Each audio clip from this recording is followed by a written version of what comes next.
Major stuff up with the audio on my end last week. We spent all this time checking your audio, but I'm the one that stuffed it up. Turns out there'd been some change in Ubuntu, and I can no longer have the audio control sound card open in two applications at once. I need to go through Pulse. And I didn't notice that when I fired up Audacity, and Audacity defaulted to the internal sound card. All right. Okay. Yeah. Hence the roomy sound. Yeah. That's a boomer.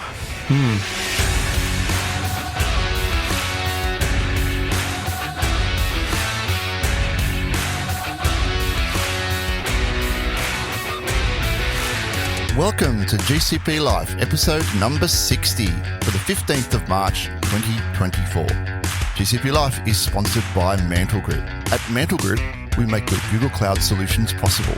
And I'm your host, Stephen Bancroft. On today's show, have you over-provisioned your VMs? Elon Musk and Jef Bezos play AI games. We've got some updates on telco news, plus a flurry of GCP updates in the AI wars. But before we get to any of that, I'd like to welcome the co-host of our show, Dmitry Pokidov. How you going, Dimmy? Good, thanks, Steve. How are you? Good, mate, good. What's your fortnight been? You been up to any tech adventures?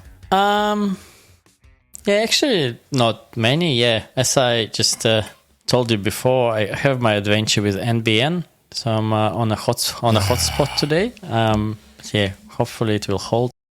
Yeah, okay. Well, we'll see how we go through that. I was already noticing a couple of little dropouts here and there, but we'll get through. We'll battle through, I'm sure.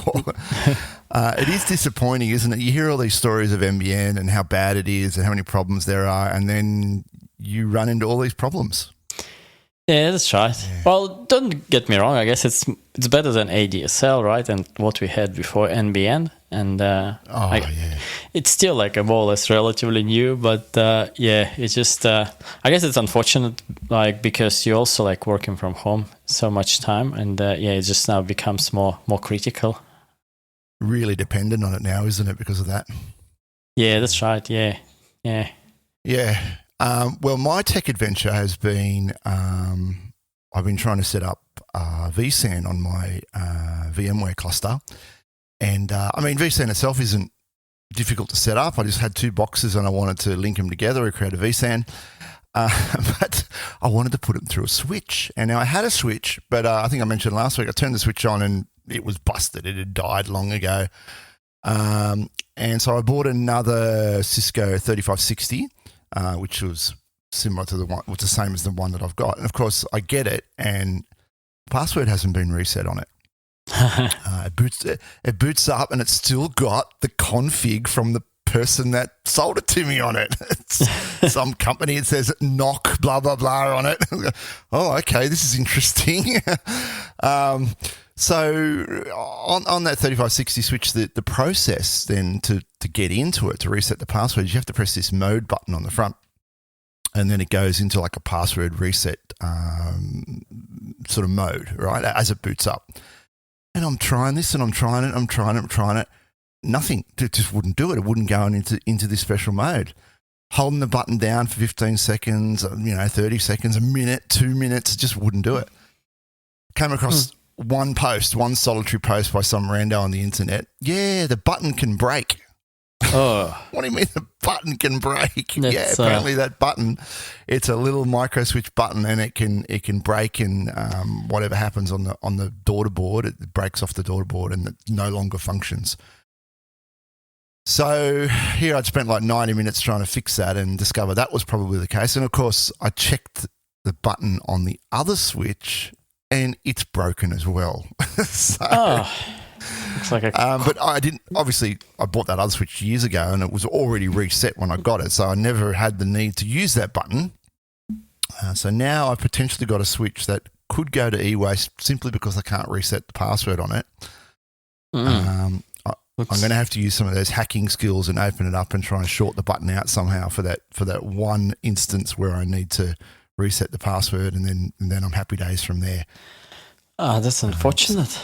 It is unfortunate. Yeah, so buyer beware on that one. If you're buying these old Cisco switches, well, the switches themselves are fine to use in your home lab or whatever. They're highly reliable. But if it's one of the 35 series or 3000 series switches, or even one of the 2000 series, I think it's a 29 something or other, if they have this mode button on the front, they can break, and then you can't reset the password. So be careful of that one. Yeah, right. Okay. Yeah, thanks for the tip. Yeah. Yeah. But outside of that, I haven't been doing a lot. I just spent some time on that. Oh, that's that sounds like a lot. You're like, yeah. It was fun. It was fun. But I just thought before we kick the show off today, there's a couple of little items we might discuss before we kick the show off. And while on the VMware GCVE vein, GCVE, Google has launched the API for the private cloud API for GCVE now. So now you can spin up your private cloud nodes using the API. So you don't have to go and click ops that anymore. That was always a bit of a problem for us. And in fact, I'll report on the show maybe in a week or maybe next episode. We are getting a single node private cluster for us to try this out and learn how this works. So that'll be very, very cool and interesting. Oh, nice. Yeah. It's always when there is a new feature that Google releases, you'd always go and check if API is there, and the next thing, if there is a Terraform module for it. That's it. That's it. Yeah. But in other news as well, AWS, they've turned around and they're now offering free egress for people changing clouds. Remember we talked last week about Google offering free egress if you're switching cloud provider? Yep. AWS are following suit. Yeah, it is good. I think, is it the kind of link to that European Data Act, right? That they're just trying to be ahead of the curve, I guess, which is good. I think so. I really like the trend. Yeah. Yeah, but no word from Azure yet what they're doing, if they're going to allow that. We'll get on to Azure and some of their practices a bit later and what Microsoft are doing, but no word from them on what they're doing. But I think AWS are making the same claim that Google said. Egress fees only account for 2% of the total cost of migrating for a new provider or to a new provider. They do offer a 100 gig per month free from AWS regions to the internet, and there is a 1 terabyte of free data transfer out of Amazon CloudFront every month anyway. So what they're saying is that covers 80 to 90% of the clients anyway. Yeah, that's right. It's probably only problem for bigger ones. Yeah. Yeah, big enterprises. That's right. That if you want to get out of your big, big query or whatever, then that might be for you. Yeah, it's interesting also that those bigger ones they usually will be like a multi-cloud anyway. Yeah, and they just absorb the costs anyway, right? Like big deal, big enterprise. It's just another part of another cloud bill. Throw it on the pile. Yeah, talking about egress and stuff, I was also like, I was reading about, how Google is actually building that whole infrastructure, like all the cables under the ocean and stuff. I found it's very, very fascinating. It's kind of like only one provider that kind of does everything end to end, right? Doing the cables, own network infrastructure, data centers. So it's like all end to end that you're getting. Well, this is the thing that gives them ultimate control, right? They're not beholden to anything that a third party might do, like change the fees or change the network around or whatever, and they can put in services where they feel the need that their customers are going to be. Yeah. Right. Well, we've seen recently they've opened up South Africa and a couple other regions around the world that just really have very limited or no access to these kind of services, right? Yeah. give them lots of flexibility. Yeah, absolutely. But we need to see them put a cable over the Himalayas. That'd be great. Yeah, I agree. No one's done it yet. That's why you don't have that connection there if you look at the map. Yeah. And then finally, just before we get on with the news items, Melon Husk, good friend of the show, Melon Husk, otherwise known as Elon, in a bristling response to Elon Musk's lawsuit. So Elon's got a lawsuit into OpenAI. OpenAI have gone and published in a blog post a bunch of old emails that sort of seem to contradict what Elon has to say. So just briefly on the lawsuit, last week in San Francisco, Elon sued OpenAI, alleging the leading artificial intelligence startup had betrayed its original mission to develop AI to help all of humanity when it built up a for-profit business and stopped sharing much of its internet research. Yeah, it's interesting to read all those emails as well, right? That they published in the blog post, saying that Elon was actually agreeing that they can't really build AI company without like a big investment. That's true, but one of the emails says that Musk saying that as AI advances, companies should release less data about how the tech works. And Musk replied to that email, "Yep." Yeah. So, implying that they should go closed source. And now here we have Musk suing them for saying that you meant to be open and a not-for-profit business. You shouldn't be a for-profit. Yeah, really just contradicting.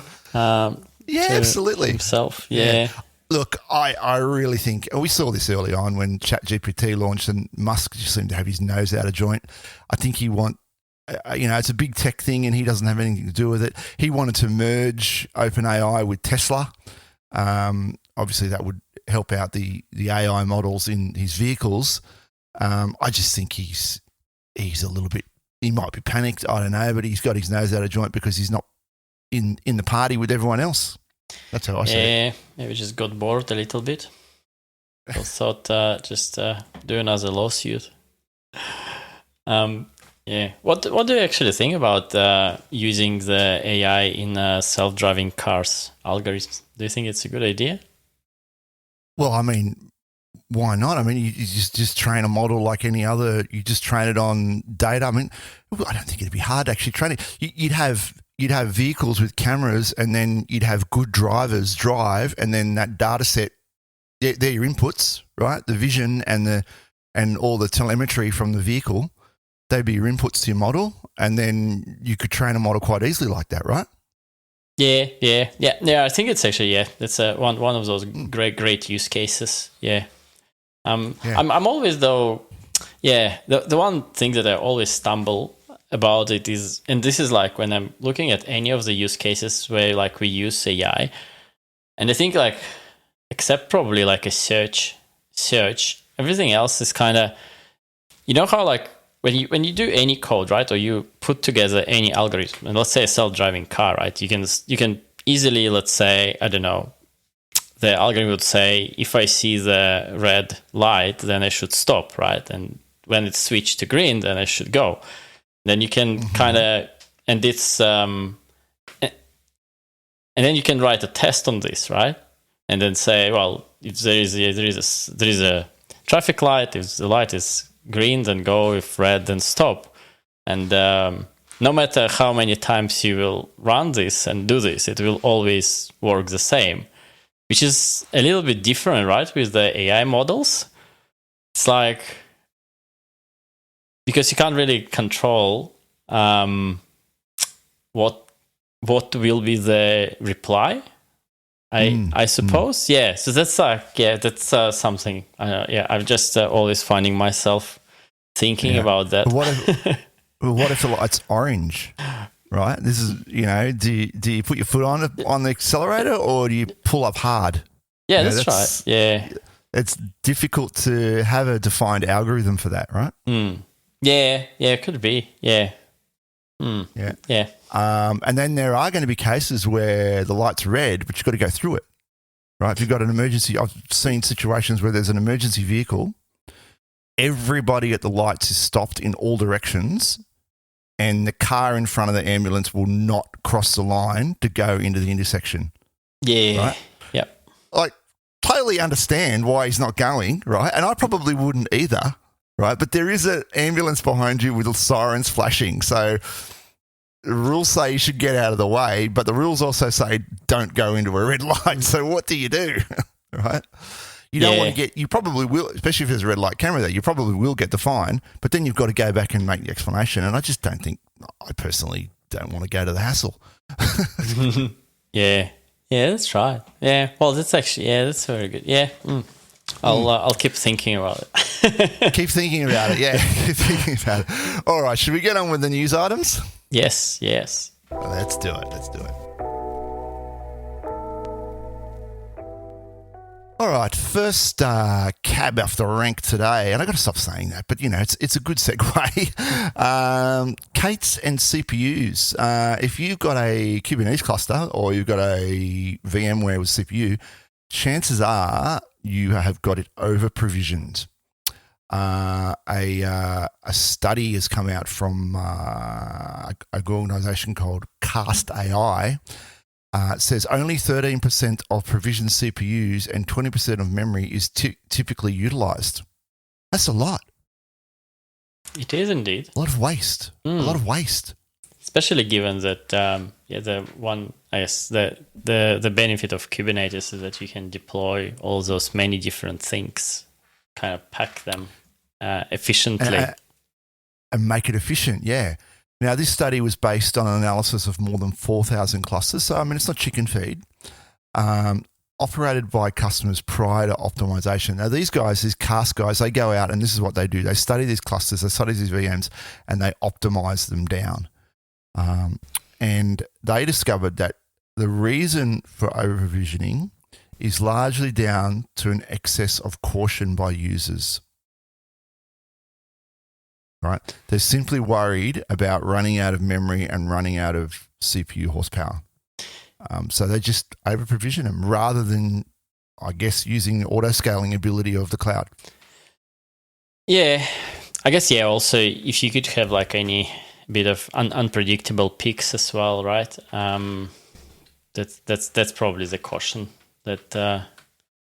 Oh, absolutely. Yeah. Yeah. Yeah, to soak up those unpredictable peaks, yeah. And if it's a very ephemeral short peak, then, your scaling may not catch it in time. Yeah, 100%. Yeah. I think every one of us saw it a few times. Yeah.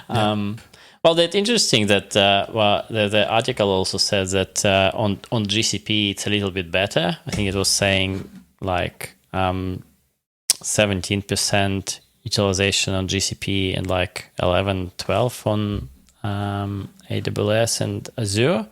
And I was wondering if it's due to GCP having the vertical autoscaler that can actually analyze the workloads and update their CPU and memory requests on the fly, which is a pretty cool feature. But that is a cool feature. Yeah. But I think the article also does mention the problem is with the instance types as well. So AWS offers 600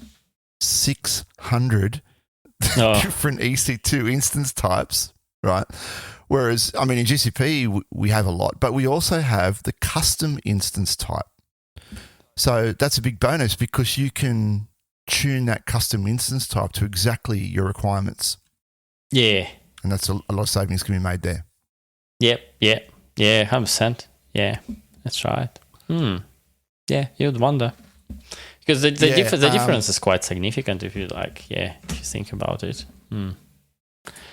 Yeah, you can tune it right down. I mean, if you just want, you've got your memory optimized ones and your CPU optimized ones, but that might not fit exactly either. But you want to get that ratio right between, the number of CPUs and the amount of memory that you want to have. Yeah, 100%. Yeah. And they also mentioned in this article that there is a general reluctance to use spot instances. Right, and they're hesitant to use this type of virtual machine, which can save them a boatload, primarily because of the fact that Google can shut it down at any time. Well, of course they can shut it down at any time. It's part of a Kubernetes cluster. Can't it just move all the workloads to another spot instance that's running? Yeah, that's exactly what's actually happening. I'm actually not quite sure about that because I used spot instances quite a few times, and I think they're like very, very efficient. And you always have enough power. I've never ran into the situation like where there was no spot instances left. So they would shut down, and the other instances will just get provisioned.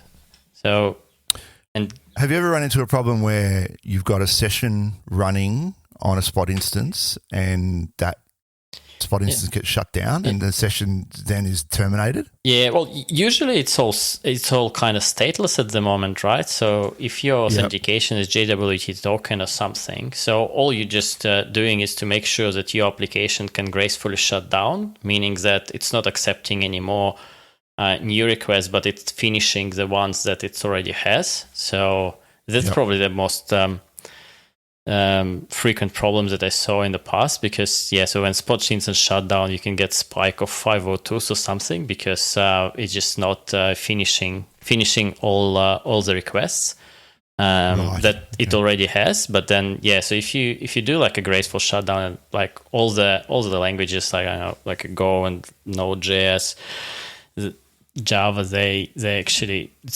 have pretty good graceful shutdown by default. The HTTP servers. So that's once you get this graceful shutdown, you will never run into any problems, I believe. Yeah, right. And what if the users like their shopping cart, they got to update their shopping cart or something like that, and they're in the middle of doing that, and the spot instance shut down? Yeah. You just push the session in the database and then pull it out on the new instance or something? I've got no idea. Yeah. Well, updating shopping cart, you would usually have, I don't know, if you're adding something to shopping cart, it's like one API call, right? So you would kind of persist it one at a time. So you just finish them. Yeah. And then, when you I don't know, go to checkout, it's just, sending the order through. So it's, again, will be like API, but they all... Yeah, I don't think that I haven't seen many web apps that are relatively modern web apps that would rely on sticky sessions, right? Is it what we call it? Like when you need to set up sticky session. Yeah, so like all the modern REST gRPC APIs, they usually would just use something like JWT, and you wouldn't need to use sticky sessions. So maybe that's you brought up a good point there. Maybe that's what's going on. I mean, if you're trying to modernize an app and you're trying to move it out of an enterprise into cloud, it could be the fact that your app does use sticky sessions, and then you would really be reluctant to use spot instances in that case, right? Yeah, that's exactly right. Yeah, but then what do you use? Kettles versus pets, or So they should be cattle, right? Not pets, exactly. Yep, 100%. All right. Well, look, I'll link. Interesting read, interesting study. I'll link 2 articles in the show notes. But you really don't need to have too much memory and CPU, and you should be writing your apps so that they are don't require things like sticky sessions, and they're stateless. All right, moving on. Jef Bezos. Well, this is Bumper Show. We get to mention Melon Husk and Jef Bezos in the same show. Yeah. Jef Bezos backed AI tool can replace search engine for many people. Now, this is why we're interested in it, says top ex-Googler. And who is that top ex-Googler? No other than Kelsey Hightower. So this article goes in, says Kubernetes developer Kelsey Hightower thinks Perplexity AI will replace search engines like Google one day.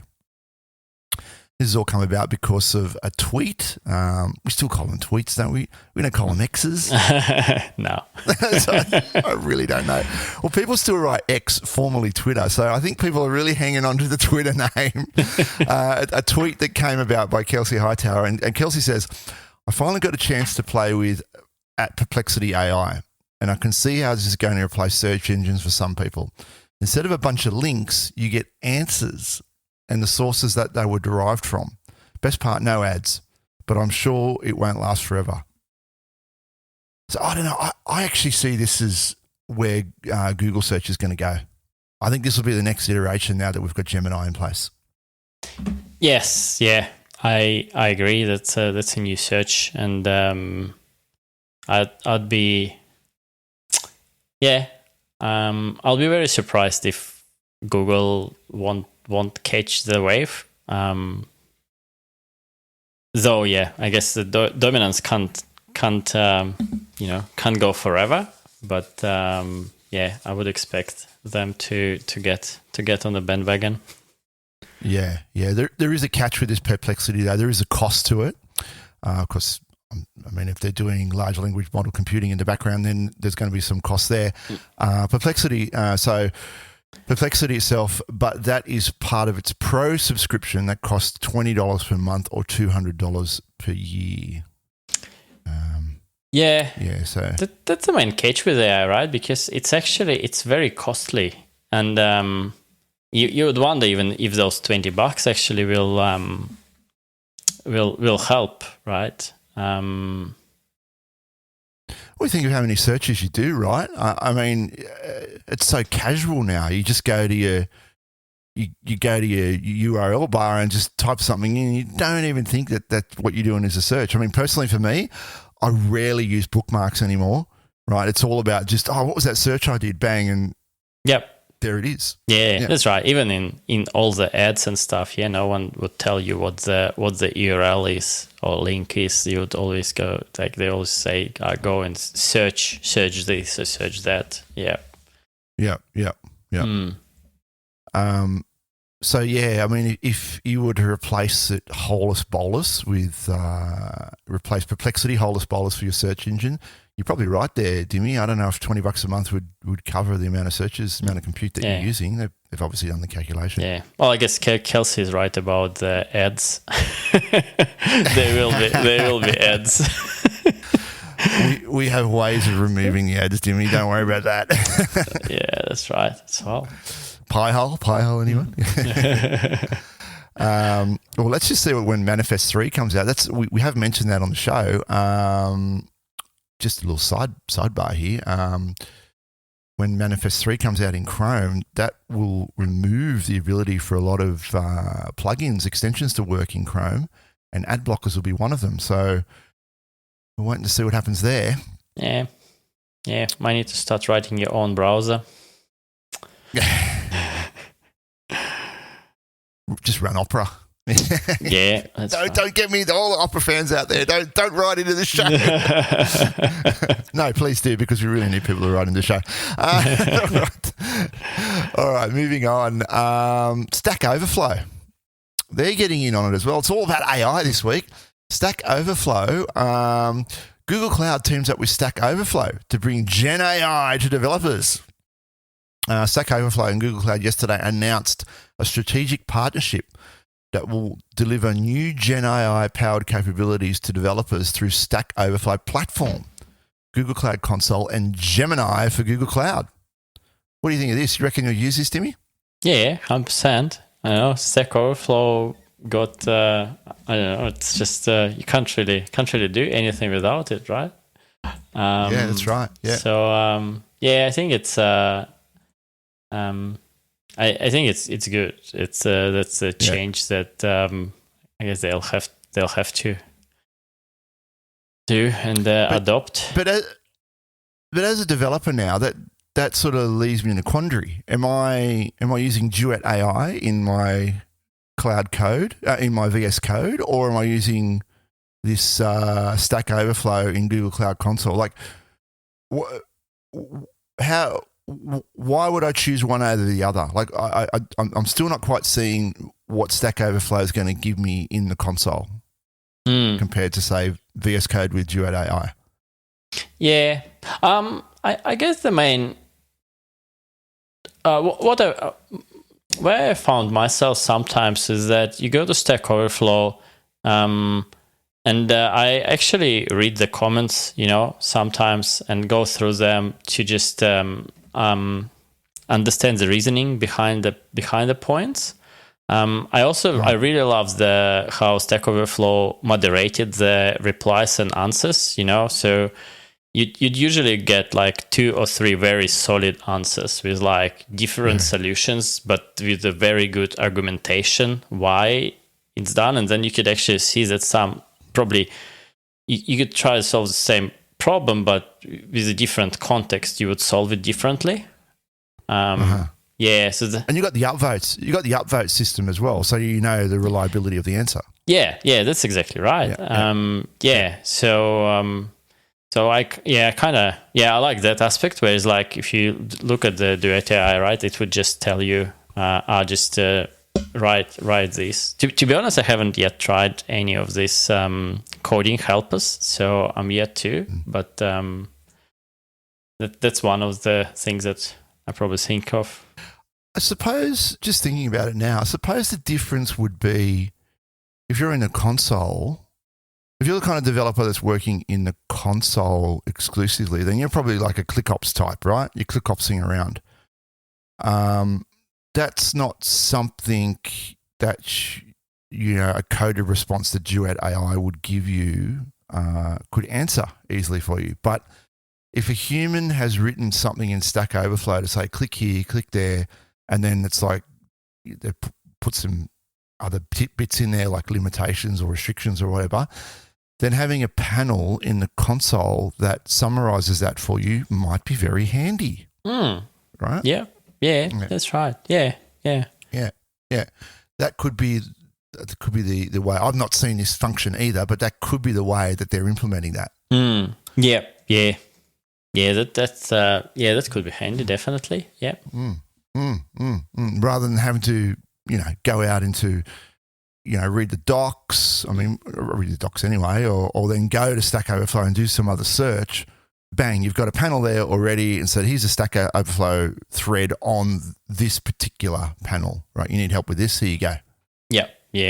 I think it's a good idea, and I guess what the value of Stack Overflow in their content they already have in there, so that's something that they can definitely leverage. Yeah, it does say in the article, developers using Gemini for Google Cloud will be able to access Stack Overflow directly from the Google Cloud console, and it does that using the Overflow API from Stack Overflow. Yeah, really cool. There'll be some sort of integration you have to set up, probably through a project or something like that, but I'd imagine. But definitely want to have a go at that for sure. Yeah, that would be super cool to see. Cool. All right, then moving on. Now, this is a story we probably missed last fortnight. You brought this to my attention, Dimmy. Weaveworks closes shop amid cloud-native turbulence. Why? I honestly, I don't know what Weaveworks are or what they've done, but you seem to think this was pretty important. Yeah, so Weaveworks were one of the commercial. It's the main commercial support for the Fluxity, which is a very powerful GitOps tool. It's kind of, I guess, the next wave after the DevOps. Now we got GitOps. The difference is that it's just keeping your Kubernetes cluster in sync with what you got there. I think Fluxity was also interesting. It was one of the, because you got like an Argo CD and Fluxity, but Fluxity had that Terraform controller as well that could also sync your infrastructure in the same way it was doing with the Kubernetes workloads. So I think it's a big one, because usually So you would use the open source version, but if you're like in any enterprises or anyway, and you need the commercial support, then Weaveworks would be the company where you go to. Yeah. Right. But the project still continues as an open source project, right? Yes. Yeah. So that CNCF, the Cloud Native Foundation, it's in there, and I think that's why they exist. They're just making sure that even if the companies behind those projects do not exist, the project's still going forward and carrying on with development. So yeah, that's good. Yeah. Take a quote from the article here. As you said, Dimi, Weave GitOps, an open source software package, is intended to streamline the continuous delivery process of deploying applications and updates from the Git repository on Kubernetes clusters. And was the firm hope for a brighter tomorrow. It was not to be. Yeah. It's interesting because I don't think there was anything, because I used Fluxity and I saw like it in the past. It's actually a great product, and I saw what Weaveworks brings in there as well, and it's also, I liked what they're doing. I don't think the technology was a problem, and I think at the end article kind of alluding to that there could probably the problem wasn't the technology itself, but rather than probably like marketing and also the way the venture capital works. Or I guess, not the venture capital works, the way you spend venture capital. Yeah, right. Yeah. And these are the challenges of a startup, right? I mean, that's basically what's brought them undone, facing those startup challenges. Yeah, 100%. Yeah. Yeah, not so much the technology in this case. Yep. Yeah. So yeah, sad one for me. All right. Yeah, sad one. But we thought we'd just give that one a mention. All right, we said at the top of the show we're going to talk about Microsoft. We've got the Microsoft story here. Google calls Microsoft cloud practice in the EU anti-competitive. Google Cloud has joined AWS and Europe-based cloud infrastructure services providers in Europe in protesting Microsoft anti-competitive cloud software licenses practices in the EU. A couple of articles here from Computer World talking about this. Basically, it boils down to the fact that cloud vendors raised concerns after their customers were asked to pay more to run Microsoft software in non-Microsoft cloud environments. I mean, come on, guys. Like, you've got your Microsoft Windows, you run it in Azure, you get it for free. I'm not saying free, they'll probably get it really cheap. But you want to run it in Google and AWS? No, we'll charge you an arm and a leg for that. I can see why people would get their noses out of joint over that.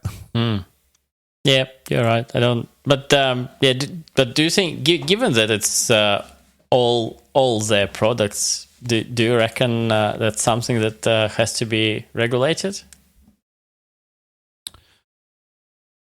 Well, this is always a controversy, right, about regulation. At what point where do you draw that line? Like, how far do you say, this should be a separate product? Do you break the company up? And companies are always trying to fight that.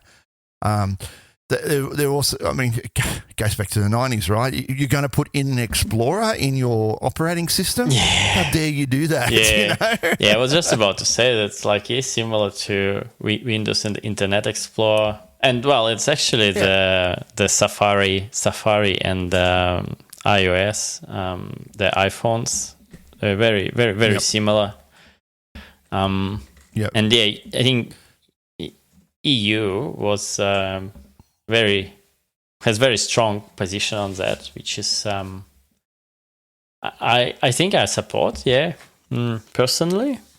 So I think it's good because if you look at this, it seems to like naturally market will always tend to go to one or two like a big players. That's always what's kind of happening if you are not regulating markets. So if you want to kind of any sort of competition, it looks like that's where the government has to step up.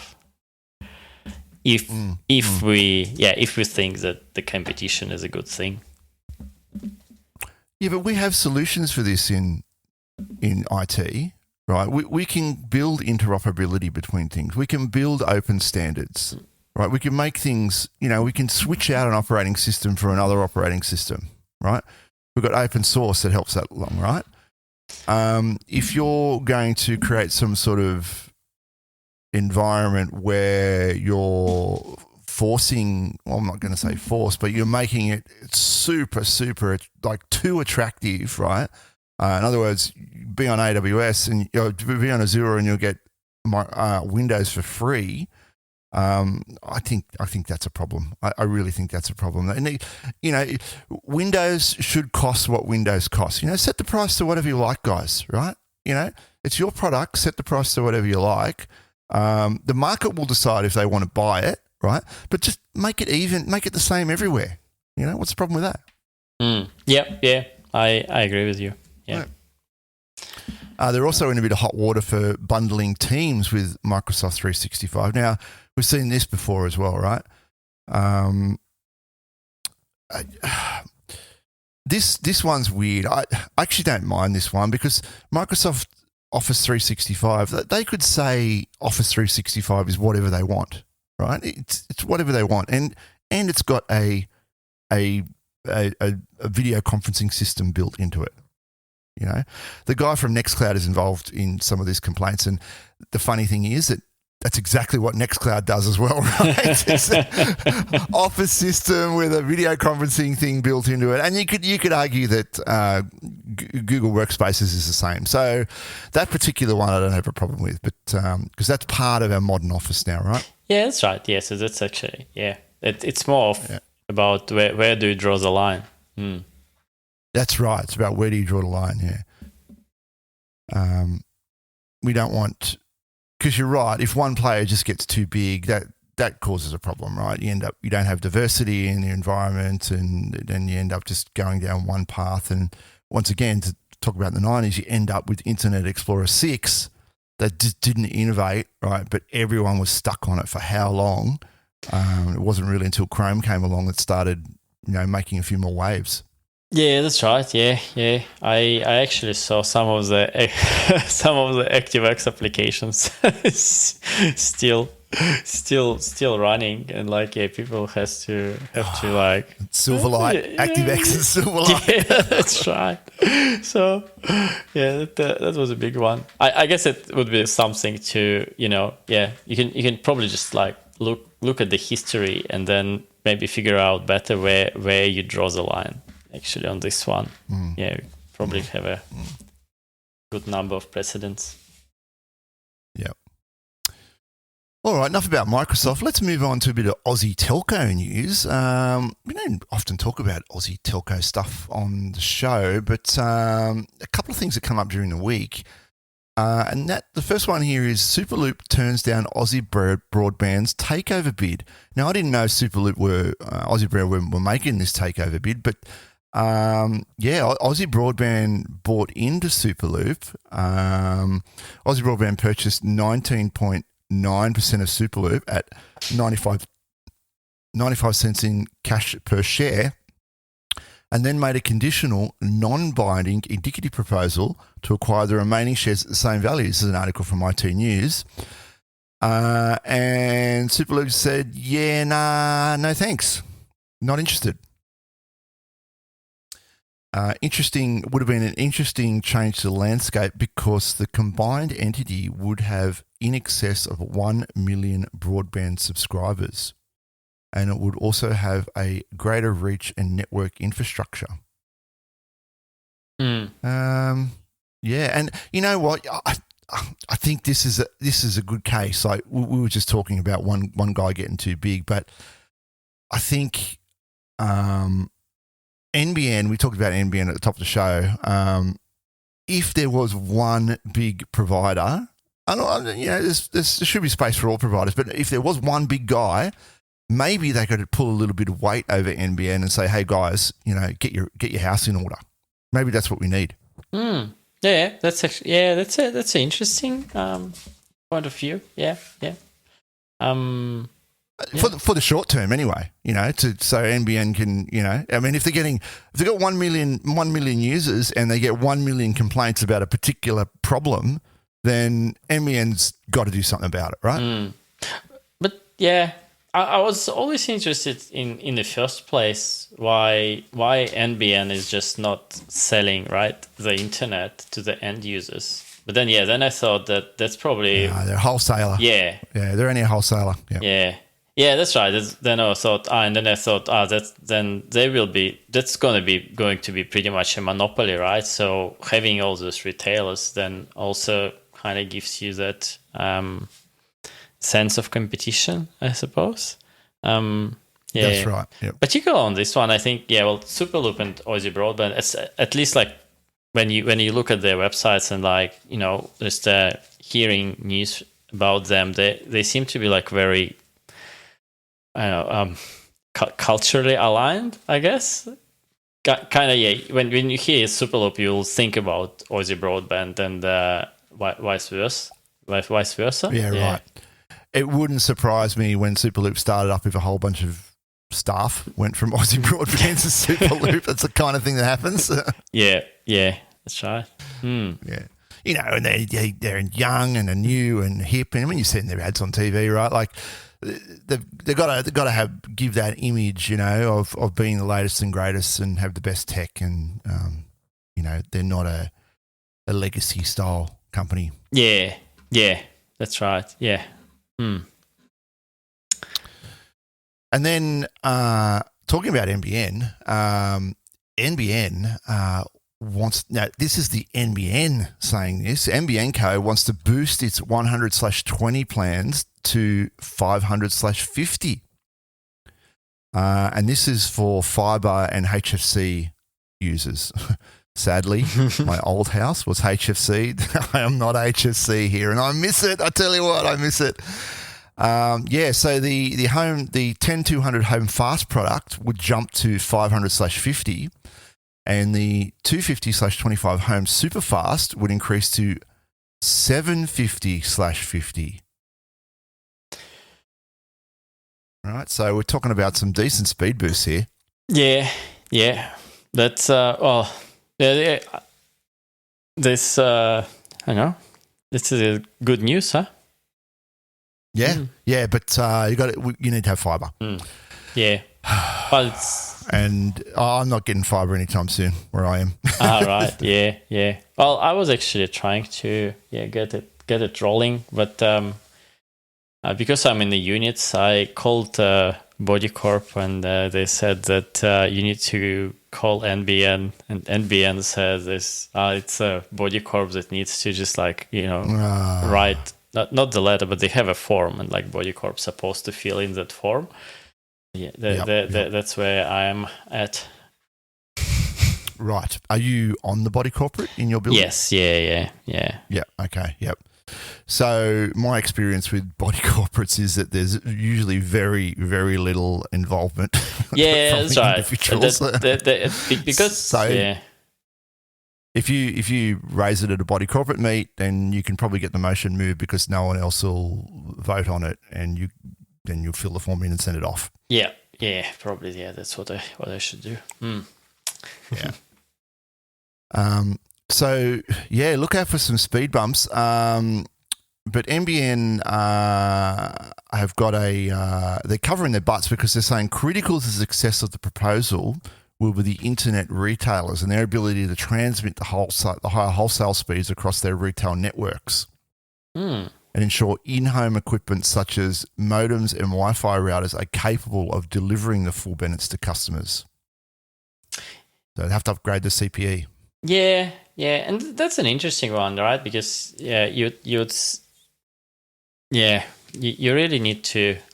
Well, that's for us. As is like for the geeks, it's kind of easy. We're like, I'll just put this Wi-Fi 6 router and stuff. But then, if you think about like a non-technical person that wants to set up the decent, working from home with all the TVs and stuff, that could be tricky because now you need to figure out what Wi-Fi router you need. Like if your house is big, that you might need some extenders and stuff, and becomes more complicated. Frankly, I don't know how non-technical people do it. Yeah. You got to. When I got here and I put Aussie Broadband in, they gave me the Netcom mesh modem, and I ordered the 2 extenders. And those extenders are terrible. Oh my goodness, they drop out. They don't connect properly. It's just a horrible experience. I ended up hardwiring both the extenders, and that worked a little bit better. But as far as meshed Wi-Fi goes, it really doesn't give you much at all. I've ended up now I've got my rack set up with my VMware stuff and my home server and all the rest of it. I've got a full enterprise grade setup in there with the Cisco switch that I mentioned earlier, through a untangled firewall. I've got all that, and the modem is in bridging mode. I don't even need to think about the modem anymore. And then, of course, I put the TP-Link Wi-Fi access points. I've dotted 4 of those throughout the house. So now we've got a full coverage, Wi-Fi 6 everywhere, even 6 gigahertz I've got going. Got the latest 6 gigahertz. Oof. Now, if you were non-technical, there's no chance. Yeah, that's right. It's even figure out how much you need, and when you got it, how to figure out if you're actually getting what you're paying for. I guess that's what I'm talking about. It's like on your devices that you are getting and how much you're consuming from. Yeah.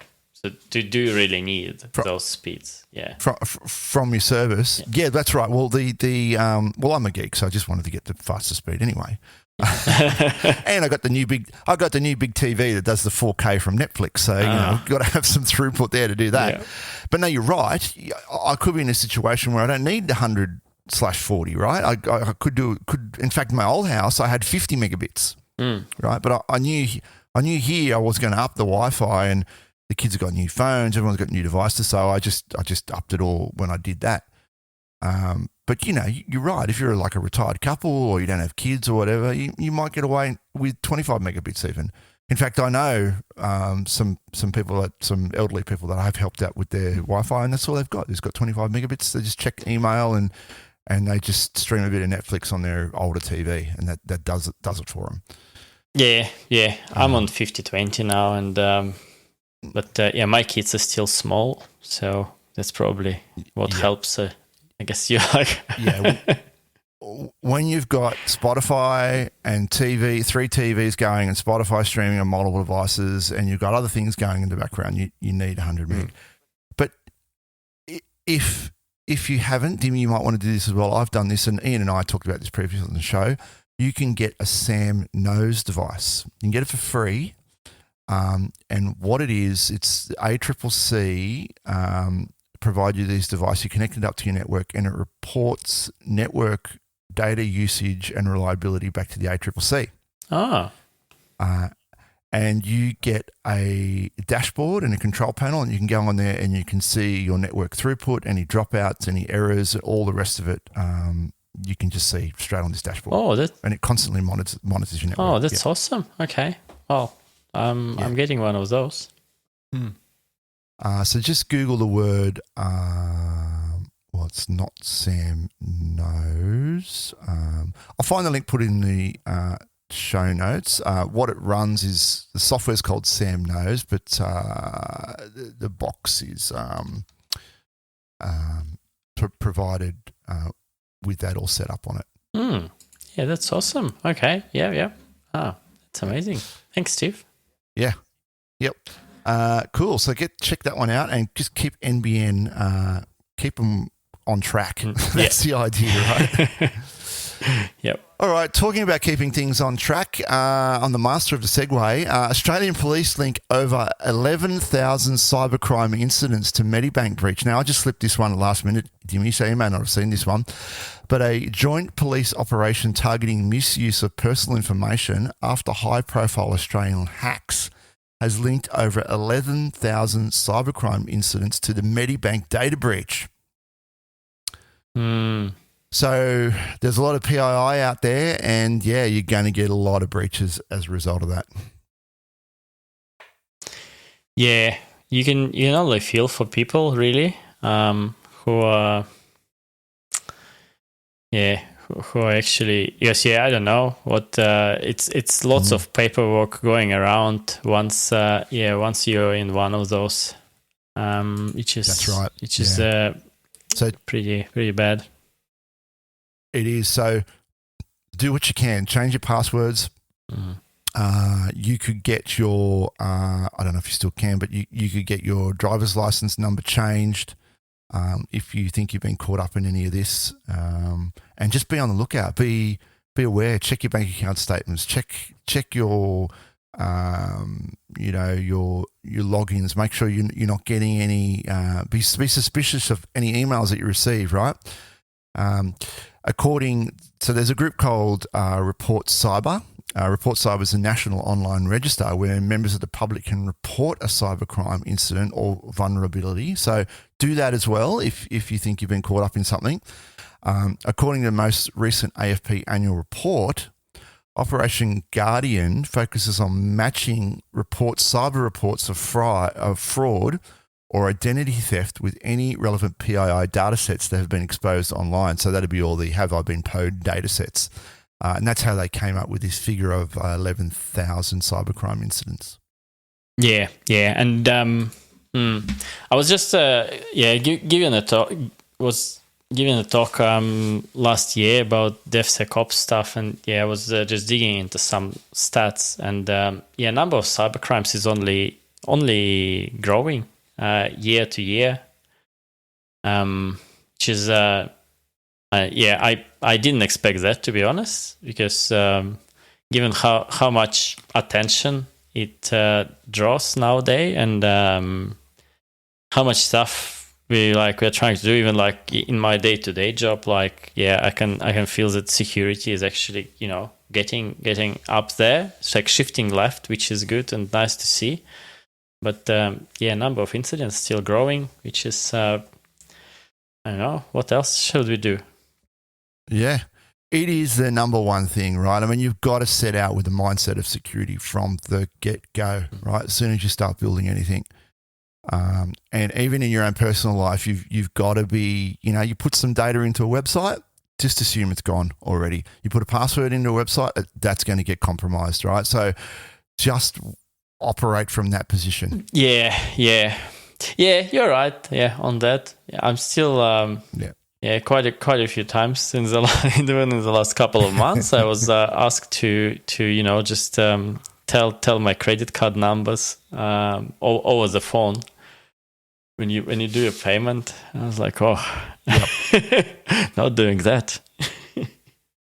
Yeah, well, I've recently actually dealt with a couple of companies, and they have proactively told me that they don't take credit card numbers over the phone anymore.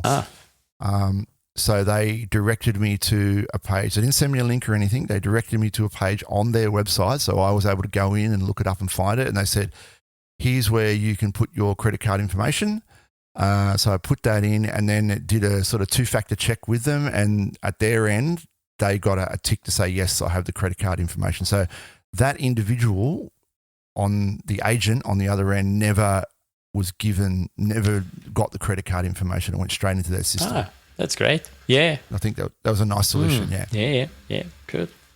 Awesome.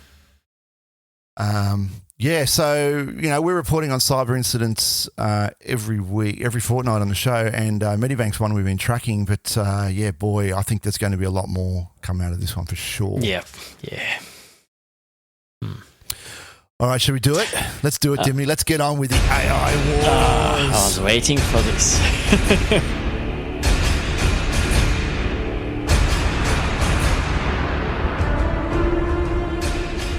All right.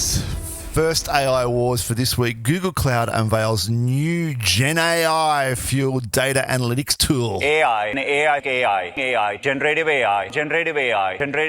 AI as AI. What do you think of this one?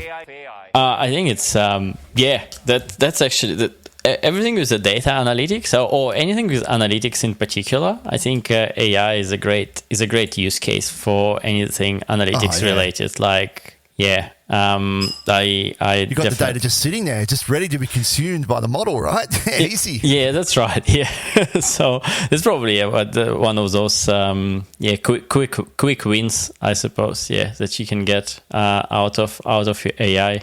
Yeah. This article goes into a few things that Google has released, and we've covered all these on the show over the last sort of 12 to 6 months.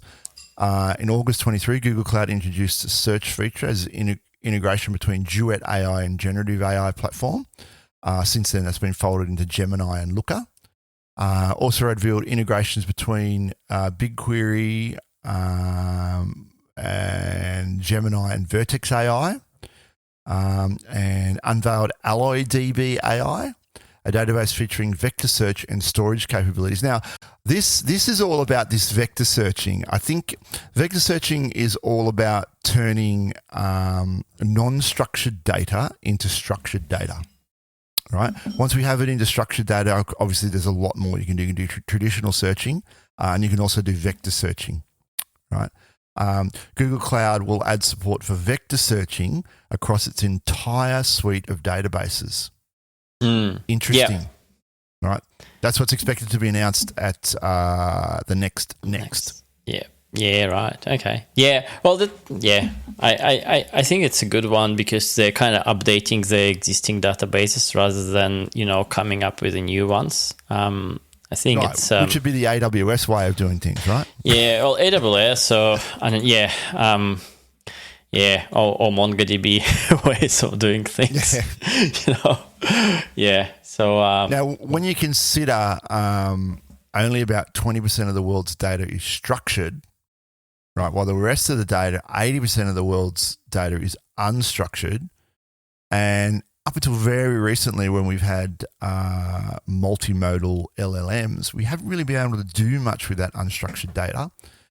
Once we get vector searching across all our databases, that will be a game changer. Yeah.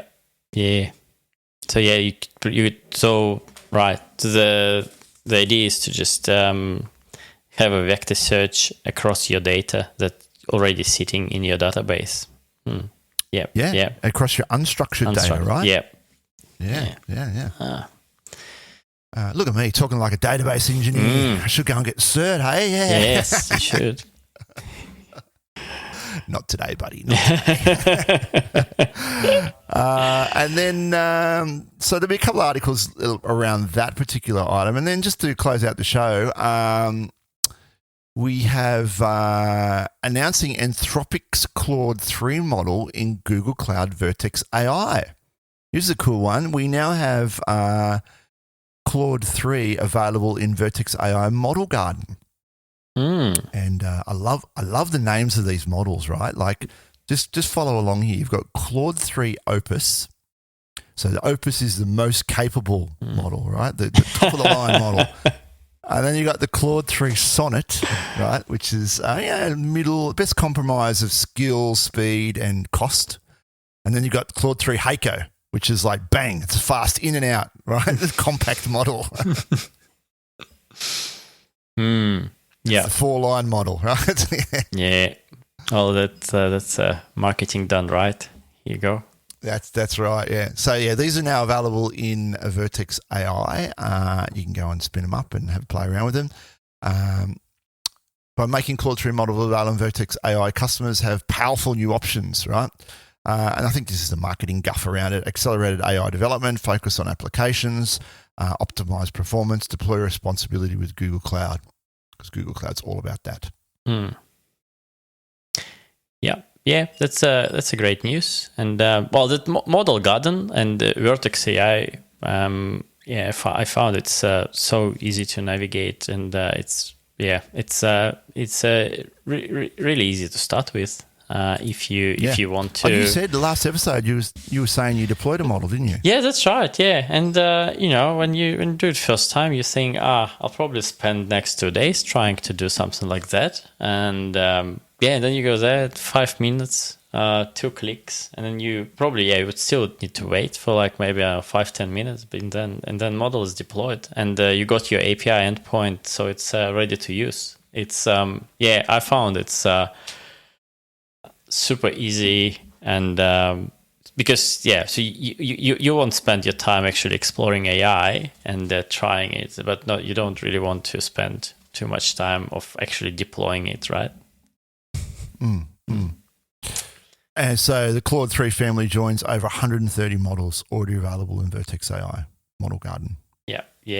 No, that's great. I'll just recommend everyone to look at Vertex AI and the Model Garden. Have a go at that, yeah. And you can do that free AI training, right, on Cloud Skills Boost. I think anyone can do that. Yes. And part of it is Vertex AI and tinkering with Model Garden. Yeah. And with that training, I also love that how they started with responsible AI. I found it. I think it's very important going forward that everyone is on the same page. It's absolutely. Even though it might be not the the most fun part, but it feels like the necessary part of this journey. It is necessary, absolutely, yeah, because things could get out of hand very quickly. And there'd be lots of memes, I'm sure. Yeah. All right, guys. I'm seeing over an hour here on the recorder. Dimmy, it's been fun. Don't forget, go to iTunes and write the show a review. You can also go onto YouTube now because we've got the YouTube channel going there. In fact, that's going to be probably my primary publishing outlet now. So go there, joining the conversation in the comments there. It'll help the numbers as well. Don't forget you can contact the show, gcplife@casden.com.au. And today's sponsor is Mantle Group. At Mantle Group, we make your Google Cloud solutions possible. I'm your host, Stephen Bancroft. Anything else from you, Dimmy?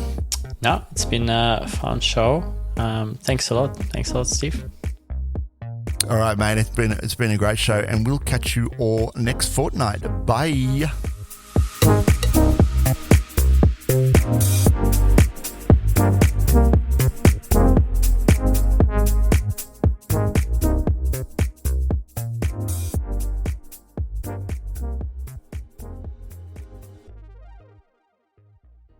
What's going on with your NBN? It's just dropping off. Like, I don't know. It's actually been probably more than a week when there was no drop-offs. But this morning, again, it happened. The funny thing that they escalate to NBN. NBN says, we are coming tomorrow at 8 a.m. And then the internet started working before then. And then they're canceling an appointment. This morning I was a bit furious about it. I just told them that, they could at least just bloody send me a new NBN box or something, right? To at least test. Yeah. Do you think it's your router, the CPE? I don't know because I changed everything that I could. Like I changed my Ethernet cable, my phone cable. I tried the different Wi-Fi router. Just when it was down, I went to my mate and got a router from him, and it still didn't work. So I kind of changed everything that I could on my side, I think. So, is anyone else? Do you know if anyone else in the area is getting the same? No. problems? I asked neighbors, so we got like a block of 10 units. Yeah, they're all fine. Yeah, they don't have this problem. Yeah. Very strange. Yeah. Yeah, but then given that I'm 4 days a week working from home, and now also recording a podcast, it's good. Yeah, it's critical. Yeah. I was like, this is very untimely.